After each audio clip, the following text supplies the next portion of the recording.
মাধ্যমে ফায়দা অর্জন করবে। দেখেন, যারা মুনাফিক, যারা প্রিয় নবীর পেছনে একটা করে ইবাদত বন্দেগী করে জাহান্নামী হয়েছে, এমনকি সর্বনিকৃষ্ট জাহান্নামী হয়েছে, কাফের মুশরিক থেকে আরো নিকৃষ্ট জাহান্নামী হয়েছে, তাদের নাম হলো মুনাফিক।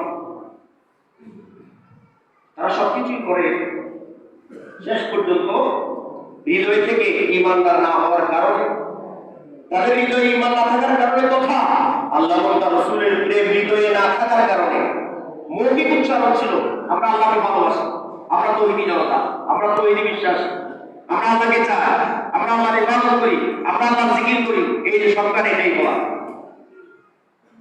আল্লাহর জন্য চিন্তা, আল্লাহর জন্য নামাজ, আল্লাহর জন্য ইবাদত বলতে বলতে বলতে তারা সবকিছু করেছে, সব মৌখিক, হৃদয় থেকে করে নাই।